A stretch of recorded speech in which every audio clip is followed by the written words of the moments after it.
صباح الورد وصباح الجمال على الناس الجمال. اكيد طبعا مش اي حد هيقعد للفيديو ده يسمعه للاخر، علشان احنا بقينا اكتر ناس تافهه في الدنيا. انا بعمل سكرول حاجه هتطول، بعمل سكرول عايزه بسرعه.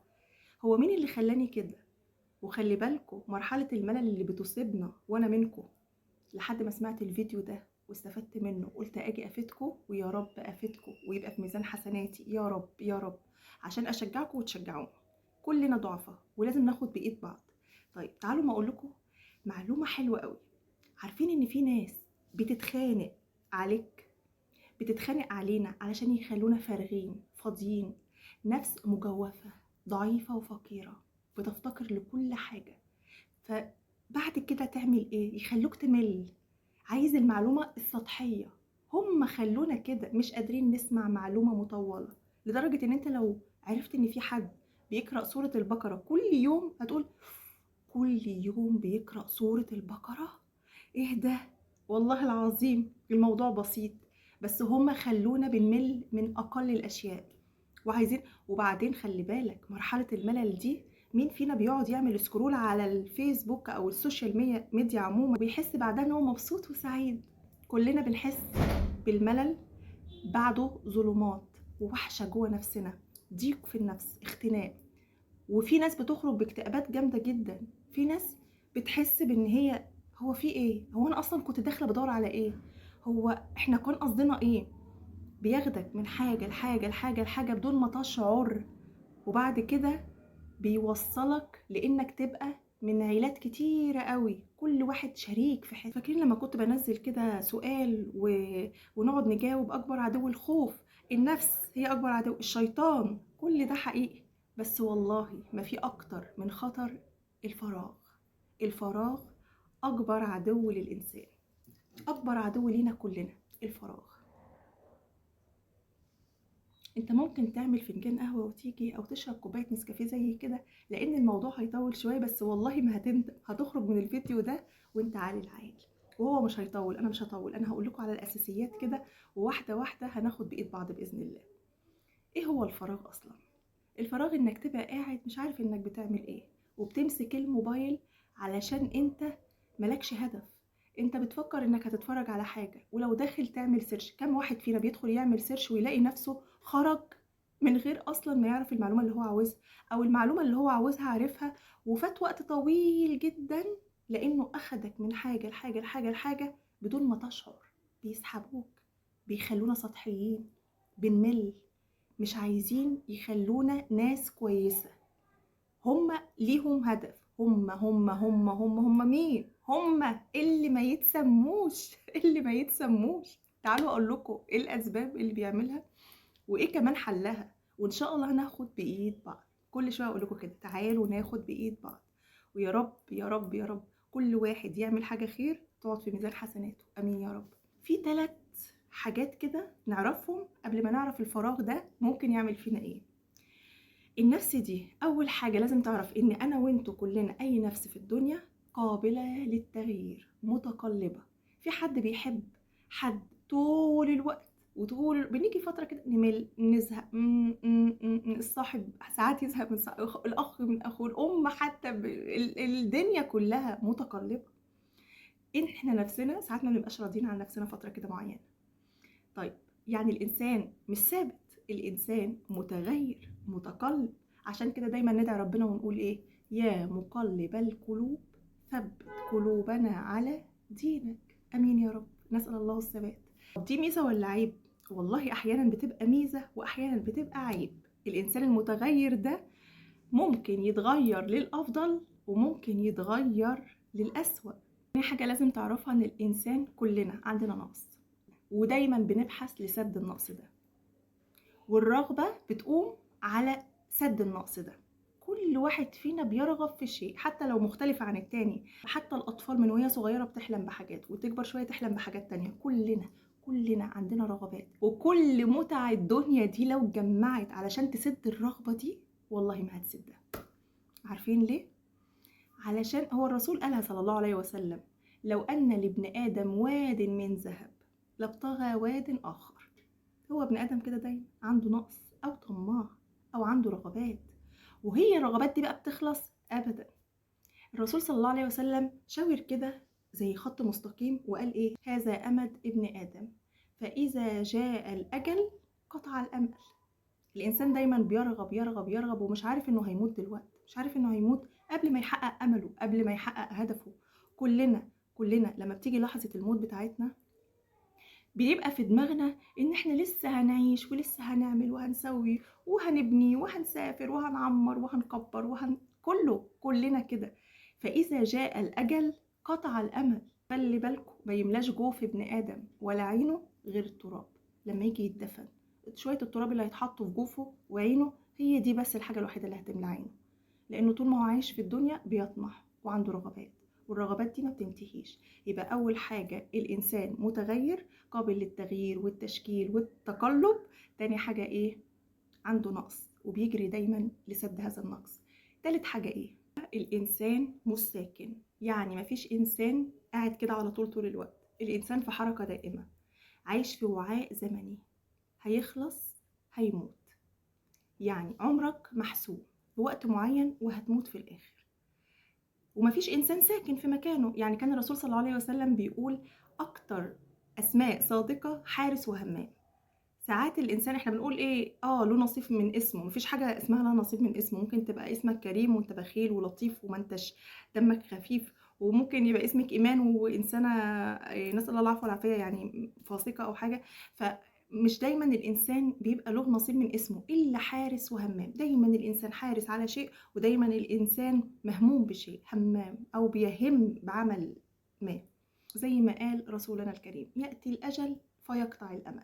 انت بتأمل في شيء، بترغب في شيء، بتسعى لشيء الى ان يأتي الاجل فيقطع الامل. والاجل ده امتى؟ اصل انا شاب بيموتوا، اصل انا طفل بيموتوا، اصل انا صحتي كويسة. الموت مش بعيد عن اي حد، الاجل قريب مننا. خلي بالكم. نعرف بقى الفراغ اللي هو اكبر عدو للانسان ونقول ايه هو الفراغ. الفراغ هو خلو الزمن من الاعمال. يعني انت قاعد كده ما بتعملش اي حاجة، في زمن عدى من غير ما تعمل اي عمل، سواء عمل سيء او صالح. والرسول صلى الله عليه وسلم قال لنا: صلوا على النبي صلى الله عليه وسلم لما نيجي نذكر اسمه، لان البخيل في امتي، هو قال كده صلى الله عليه وسلم: البخيل في امتي من يسمع اسمي ولم يصلي عليه. فساعة ما نسمع اسم النبي تزيدنا الرحمات كده نصلي عليه. صلوا على النبي. اللهم صل وسلم وبارك على سيدنا محمد وعلى اله وصحبه اجمعين. الرسول قال ايه؟ نعمتان مغبون فيه كثير من الناس: الصحة والوقت. ايه مغبون دي؟ معناها هيتحسروا تحسر شديد، هيندموا. هيجي كده المؤمن يوم القيامة يندم على لحظة عدت بدون ذكر الله. ولما الرسول يقول حاجة هو بيوعينا بقيمة الوقت والصحة. صحتك دي هتتسأل عليها يوم القيامة. الوقت اللي انت عديته وانت ما بتذكرش الله، ما بتعملش اعمال صالحة، دي هتتسأل عليه. كل الوقت اللي انت قاعده على الموبايل عمال تعمل سكرول للحاجات التافهة السخيفة العقيمة، ما انت قاعد على الموبايل قاعد في متتالية مشاكل. متتالية المشاكل دي بتجرجرك لإيه بقى؟ بتجرجرك لإيه؟ زي الصاحب ساحب كده بالظبط. هو الموبايل بقى صاحبنا، بقينا مش عاملين المصحف صاحبنا، لا، مع ان الصاحب اللي المفروض ناخده هو المصحف الشريف. قرآن ربنا المفروض هو اللي يبقى مصاحبنا، لا، ده احنا صاحبنا الموبايل. خدنا الايه؟ لمتتالية مشاكل ايه؟ تضييع الوقت اللي المفروض تعمل فيه اعمال صالحة وتذكر ربنا، وهتتسأل عن وقتك فيما افنيت. العمر الزمني اللي ربنا اداهولك هتتسأل عليه يوم القيامة، وهتندم اشد ندم زي ما الرسول قال صلى الله عليه وسلم. تاني حاجة اكتئابات، ظلمات.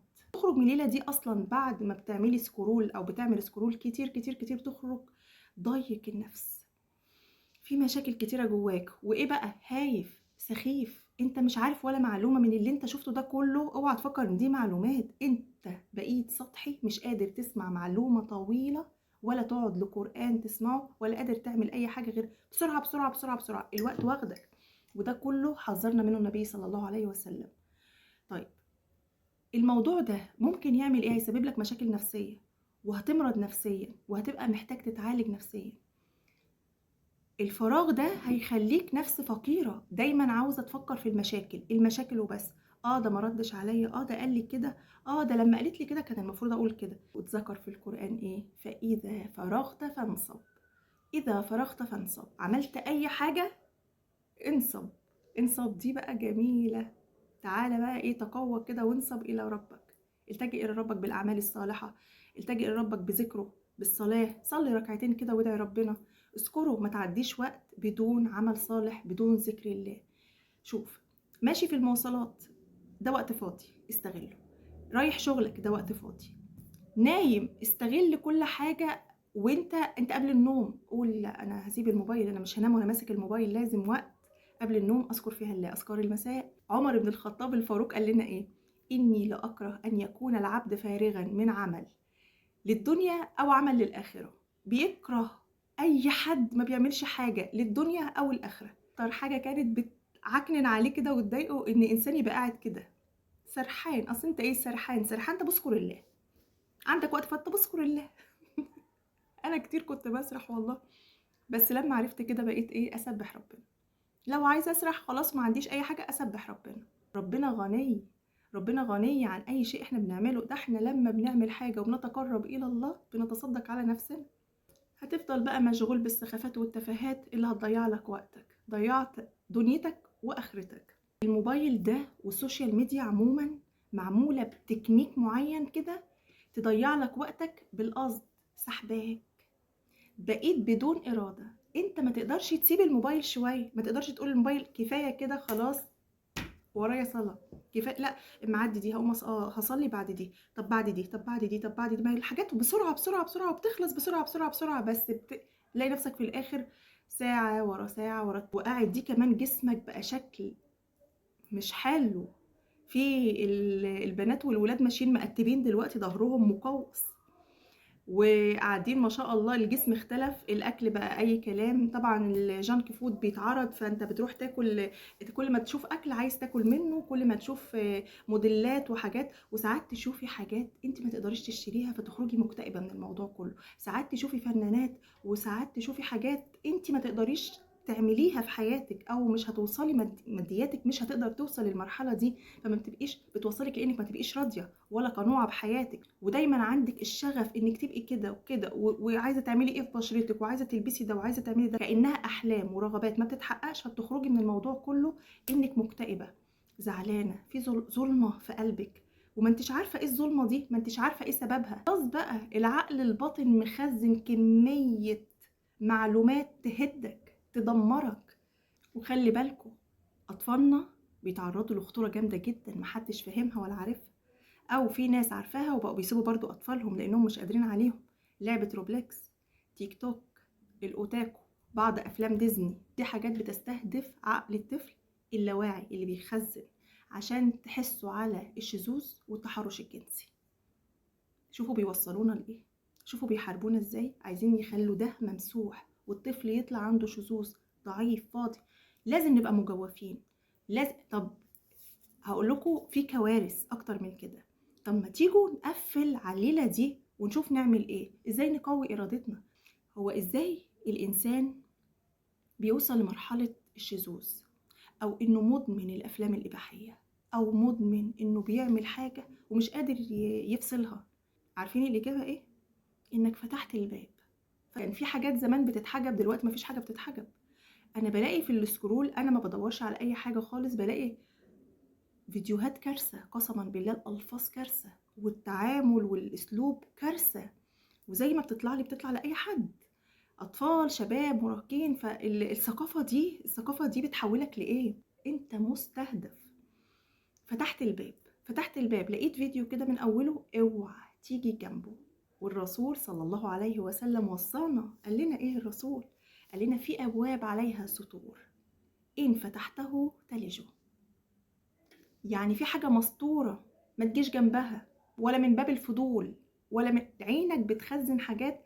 الوعي ده بيخزن حاجة، واللاوعي جوه بيخزن ملايين ملايين أضعاف الوعي. التحرش الجنسي والإدمان والحاجات الفساد اللي في الدنيا دلوقتي مالي المجتمعات دلوقتي بسبب إيه؟ إنك عندك الفضول تعرف، لكن أنا تمام مش هيحصل لي حاجة بس عندي الفضول. لا يا حبيبي، وصلت لمرحلة الإدمان من إيه؟ فتحت الباب. مش عاوزين نفتح الباب. لقيت حاجه كده عديها وقولي احتسابا لوجهك يا رب. اوعى تفكر ان انت بتعديها ومش هتاخد ثواب، ده انت لما بتعديها بتاخد ثواب. ولو فتحته ايه؟ تلجوا، تاخده لسكة الإدمان والمعاصي والمستباحات والفساد والظلمات الوحشة اللي هتيجي في قلبك بعد كده. لأن المعاصي كترها، وخصوصا معاصي الخلوات، معاصي الخلوات من ضمنها إنك تفتح الأفلام الإباحية وإنت لوحدك وتستحلها وتطول فيها. اوعى تفكر إن في حاجة بتعدي على ربنا كده هباء. وقتك هتتسأل فيه يوم القيامة فيما قضيته. قضيته في إيه؟ في تفاهة وسخافة وفساد عقلك. نفسك بقت نفس فقيرة مجوفة. طب ما تيجي بقى نملى النفس دي ونخليها نفس غنية. نفس غنية ازاي؟ ودي اهم حاجة في الفيديو ده. انا عرفتكم يعني ايه الفراغ، وعرفتكم الانسان بيتكون من 3 حاجات، او هو صفاته 3 حاجات: قابل للتغير وناقص ومش ساكن. هو انت في اطار زمني، خلي بالك، اللي هو العمر اللي هتتسأل فيه يوم القيامة فيما افنيته. كل وقت هتتسأل فيما أفنيته. وقلت لكم الفراغ هو إيه، وسبب الفراغ، زي الإنسان بيتحول لمدمن أفلام إباحية أو مدمن كرتون زي الأطفال كده. إيه، أنت مش شايف حاجات على فكرة فيها حاجات رمزية بترمز. الكرتون اللي بيتفرجوا عليه الأطفال أو الحاجات اللي أنا ذكرتها قبل كده فيها رموز ما بيشوفهاش العقل الواعي، بيلعبوا على اللاواعي. مش عايزة أقول لكم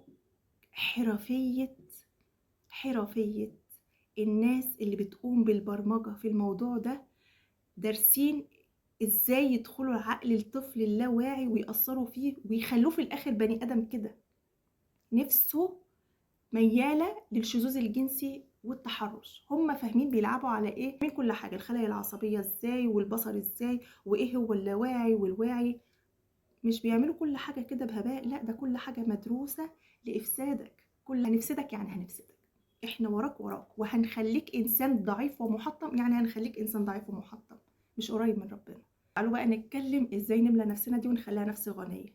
هنقرب لربنا بالعبادات والصلاة والأذكار، الأعمال الصالحة، الجيم، الرياضة. قوي جسمك علشان تقدر يبقى عندك إرادة قوية. ادخلي المطبخ يا ست الكل كده واعملي اكلك من ايديكي وتلذذي وقدمي النية ان كل ده عليه ثواب. كل حاجة بتعملها احتسابا لوجه الله عليها ثواب. وانت بتعمل الشيء كده قول احتسابا لوجهك يا رب، انا هسيب الموبايل واقوم اعمل اكل لولادي علشان خاطر اخد الثواب منك يا رب. وانت بتعملي الاكل اذكري الله. ذكر الله ده النفس الجميل اللي هيطلع في اكلك ان شاء الله، وهيبقى اكلك زي الفل. ونفسك هتبقى غنية، ونفسك غنية دي بذكر الله. يعني ما بقتش هتتأثر بأي حاجة كانت بتتأثر فيها أيام الفراغ ومتتالية المشاكل ومتتالية هوان النفس، ضعفها، فراغها، تجويفها. نفس فقيرة قابلة لأن أي حد يأثر فيها، قابلة لأن أي حد يسحبها للطريق السيء، يسحبها للفساد. هي ما بقتش فاضية. عايزين بقى نكتر من الحاجات الصالحة إن شاء الله اللي هتيجي يوم القيامة تتوجنا كده قدام ربنا. الله، تربية ولادك دي أحلى حاجة. يعني لو انت مش موظفة او ما وراكيش اي حاجة، اوعي تفكري ان تربية الولاد دي حاجة كده. ده بصي والله دي اكتر حاجة تدخلنا الجنة رغد ان شاء الله. وخصوصا لما يكونوا اولاد صالحين ان شاء الله يا رب. نسأل الله يا رب ان ولادنا يكونوا من الصالحين، امين يا رب، ويكونوا من اهل القرآن الكريم، امين يا رب، امين يا رب. ادعوا دايما، لان الدعاء بيتعالج مع القدر. يظل القدر والدعاء يتعالجان الى ان يصعد الدعاء وينتصر على القدر، وربنا يقوم مغير القدر بالدعاء اللي انت دعيته. فادعوا دايما لاولادكم بايه؟ بالصحة والعفاف، وانهم يبقوا من اهل القرآن الكريم. ربنا يبارك فيهم، يبقوا بارين بيكم، امين يا رب. يبقوا ولادنا بارين بينا، امين يا رب. ويبقوا من الصالحين، امين يا رب العالمين. وينصر بيهم الاسلام، امين يا رب. وما تستعجلوش لما يكونوا لسه الدنيا واخداهم شويه، واحده واحده واحده واحده. زي الرسول صلى الله عليه وسلم لما كان بينصح بايه؟ برفقه كده. وهو ربنا الدعاء ده هو بقى ربنا اللي هيحقق لك اللي انت عايزه. بس واحده واحده. خليكم كده ارفقوا باولادكم. بحبش انا العنف والتشدد مع ولادنا. لازم نحتضنهم ونصاحبهم ونسيسهم وناخدهم كده على قد عقلهم. الدنيا وحشة حواليهم، فبلاش احنا كمان. ونبقى دايما عارفين نفسنا دي لو مش هنملأها بالخير هتتملى بالشر. اصل الوقت ده، الوعاء الزمني ده لازم يملى. لو شلت منه حاجة هيتملى بحاجات تانية. فانت اقصد جاهد نفسك بقى. الموضوع ده بيجي عادي كده سهل؟ ما بيجيش بالسهل والله، ده عاوز تدريب، تدريب النفس دايما ومجاهدة النفس دايما، عشان ربنا يغيرنا يقلبنا نتشكل زي ما ربنا عاوزنا كده. شكل نفسك، انت قادر تشكل نفسك كده بقدرة ربنا ان شاء الله للأحسن.